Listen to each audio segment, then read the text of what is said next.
옛날 옛적 광양의 한적한 마을에는 봉길이라는 남자가 살고 있었다. 봉길은 바람을 조종할 수 있는 신비한 능력을 가진 민속신앙의 후손이었다. 그의 능력은 어린 시절부터 마을 사람들 사이에 화제가 되곤 했다. 바람이 원하는 대로 움직이는 것을 보고 사람들은 봉길을 바람의 신이라고 불렀다. 봉길은 자신의 능력을 남용하지 않았다. 그는 바람을 통해 마을 사람들을 돕고자 했고, 농부들의 들판에 필요한 바람을 불어넣어 가뭄을 피하게 하기도 하고, 어부들의 돛담배가 안전하게 귀향할 수 있도록 돕기도 했다. 이런 이유로 마을 사람들은 봉길을 존경과 감사의 눈으로 바라보았다. 그러나 세월이 흐르며 봉길의 마음에도 짙은 그림자가 드리워지기 시작했다. 그는 자신의 능력을 사용하면서 가끔씩 바람의 목소리를 들을 수 있었다. 바람은 그에게 속삭였다. 너의 운명은 평범한 삶이 아니다. 바람과 함께 더 큰 세상을 마주해야 할 시간이 다가오고 있다. 이러한 음성을 들을 때마다 봉길은 마음이 불안해졌다. 어느 날 큰 폭풍우가 몰아치기 직전이었다. 바다에서는 거대한 파도가 몰아치고 있었고, 마을 사람들은 대피를 준비 중이었다. 그때 봉길은 다시 바람의 목소리를 들었다. 이제 때가 왔다. 너는 우리의 부름을 따라야 한다. 봉길은 망설였다. 하지만 그는 그 부름에 순응하기로 결심했다. 봉길은 마을 사람들에게 다가가 자신의 결심을 알렸다. 그들은 놀랐지만 그의 운명을 거스르려 하지 않았다. 봉길은 마지막으로 마을을 둘러보며 이들을 보호할 수 있기를 기도했다. 그리고 그는 바다로 향했다. 바람은 그를 부드럽게 감싸며 그의 몸을 들어올렸다. 바람과 함께 떠난 봉길은 마침내 수평선 너머로 사라졌다. 전설에 따르면 그는 신들의 땅에서 바람으로 남아 마을을 지켜준다고 한다. 그의 전설은 광양 마을 사람들에게 전해지며 수백 년에 걸쳐 그들의 마음속에 살아 숨쉬고 있다. 봉길이 떠난 후에도 여전히 광양에서는 바람이 신의 뜻을 전한다고 믿으며 그의 전설은 영원히 이어질 것이다.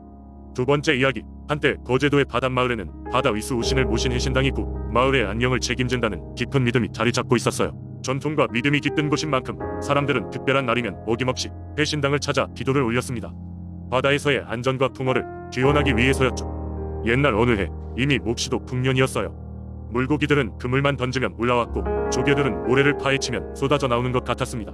마을 사람들은 그럭저럭 먹고 살 걱정 없이 하루하루를 보냈어요. 그러나 그들이 잊고 있었던 한 가지가 있었으니, 해신당에 대한 성례를 망각하고 기도를 드리는 일을 게을리 했던 것입니다. 그러던 어느 날 평화롭기만 하던 마을에 어둠이 드리워졌습니다. 하늘은 마치 은혜를 베풀기 싫어하는 듯 검은 구름으로 뒤덮였고, 바다는 평소와 달리 불길한 기운을 내뿜으며 거칠게 물결치기 시작했어요. 그날 밤 홍수가 마을을 덮쳤습니다. 사람들은 그저 무서움에 떨면서 몰려오는 파도를 바라볼 수밖에 없었어요. 다음 날이 되어서야 비로소 마을 노인 한 분이 입을 열었습니다. 이것은 해신의 분노일세. 우리가 해신당의 소중함을 잊고 살았기 때문이지. 그제야 사람들은 자신들이 범한 실수를 깨달았습니다. 다시는 이런 일이 벌어지지 않도록 마음을 모아 해신당에 다시 올라가 기도를 드리기로 결심했지요. 마을 사람들은 음식을 마련하고 귀한 물품들을 모아 해신에게 바쳤습니다. 누군가는 자신이 가장 귀하게 여기는 물고기를, 다른 이는 소중히 키운 채소를 바쳤습니다. 서로서로 가지고 있는 것을 나누어 해신당에 올린 것입니다. 기도를 마친 뒤 이틀 밤 지나지 않아 거짓말처럼 하늘은 다시 맑아졌고, 바다 역시 더없이 평온해졌습니다. 사람들은 이 모든 것이 자신들이 잘못을 용서받은 덕이라 여겼어요. 이 경험 이후 거제도 마을 사람들은 해신당이 존재를 신중히 여기기 시작했고, 매년 거르지 않고 해신당에 기도를 드렸답니다. 그 결과 바다에서의 크고 작은 일로부터 안녕을 지킬 수 있었고, 마을은 다시 한번 평화를 되찾을 수 있었어요. 이와 같은 해신당 이야기는 오늘날에도 거제도를 찾는 많은 이들에게 알려지고 있으며, 현지 주민들과 방문객들이 함께 그 전통을 이어가며 거제도의 바다가 주는 평화로움을 느끼게 하고 있습니다.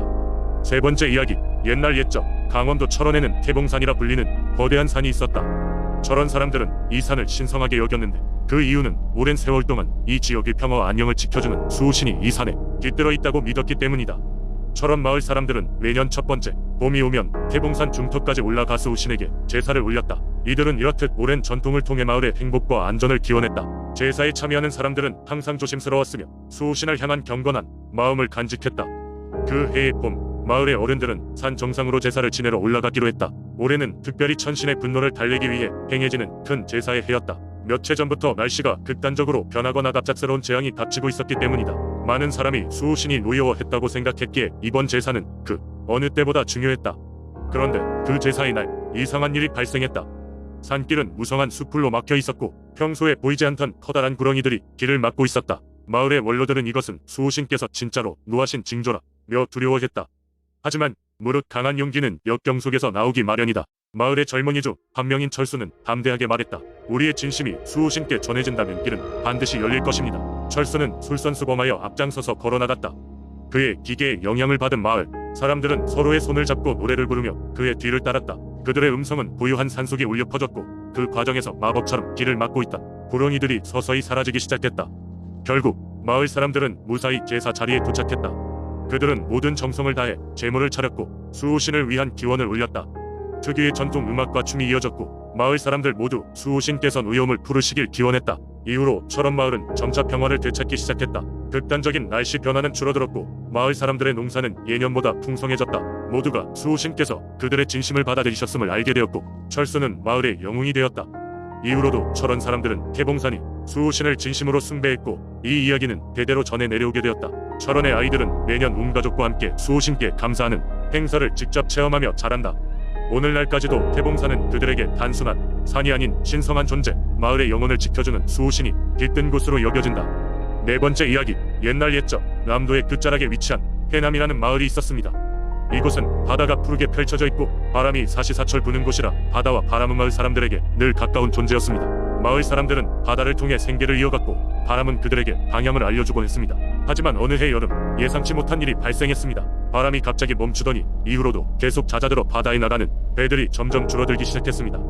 그러자 마을 사람들은 걱정이 되어 바람의 정령 바람 할아버지를 찾아가기로 했습니다. 바람 할아버지는 마을 뒤편 높은 산에 사는 전설의 존재로 그의 기분에 따라 바람이 불고 멈추거나 한다고 전해졌습니다. 마을 장로들은 3명의 젊은이를 뽑아 바람 할아버지를 찾아 나서게 했습니다. 세 젊은이는 길을 떠나며 각자 준비한 정성스러운 제물을 들고 산 정상에 올랐습니다. 산 정상의 바람 사당에서 그들은 바람 할아버지께 예를 갖추고 정성을 다해 제물을 바쳤습니다. 그리고 간절히 간구했습니다. 바람 할아버지, 우리의 목소리를 들어주세요. 바다가 잦아들어 마을이 어려움에 처했습니다. 당신의 은혜로 바람을 이끌어주세요. 그러자 바람 사당이 서서히 흔들리기 시작하더니 하얀 수염을 늘어뜨린 바람 할아버지가 모습을 드러냈습니다. 그의 목소리는 낮지만 깊게 울려 퍼졌습니다. 너희의 정성을 보았다. 하지만 나 혼자 너희를 도와줄 수 없다.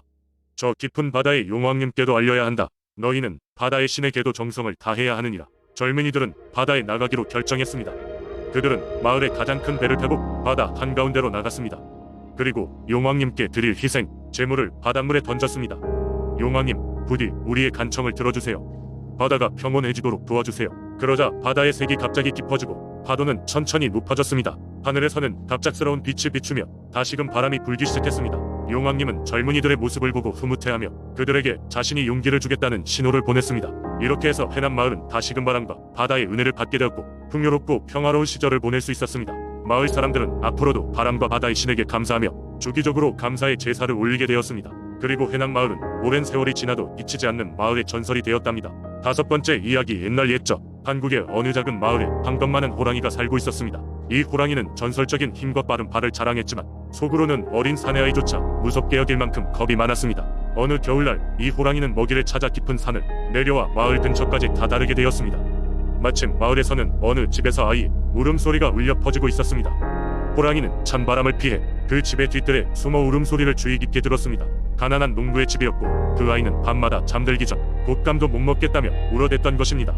수십 번 아이를 달래려 했지만 소용없던 농부는 농담 삼아 곶감도 못 먹는 아이는 호랑이 먹잇감밖에 안 된다고 투덜거렸습니다. 하지만 그 말을 듣던 아이의 할머니는 비밀스럽게 속삭였습니다. 아이야, 곶감이 호랑이보다 훨씬 무섭단다. 너 몰랐니? 이상한 말이었지만 울음을 멈춘 아들은 곶감 이야기에 호기심을 가졌습니다. 할머니는 살짝 눈짓하며 곶감은 하늘에서 내려온 몹쓸 마귀가 변한 것이기 때문에 절대 먹어선 안 된다고 말했습니다. 뒤뜰에 숨죽이고 있던 호랑이는 이 이야기를 듣고 몸을 움츠리며 불이 죽어버렸습니다. 할머니의 말투는 너무나 진지했기 때문에 호랑이는 누가 뭐래도 곶감이 무서운 존재라 굳게 믿게 되었습니다. 바람 소리도 귀신의 소리처럼 느껴졌고 호랑이는 점점 작은 소리라도 들을 때마다 움찔거렸습니다. 결국 호랑이는 겁에 질려 곶감이 올까 두려워하며 산으로 도망치고 말았습니다.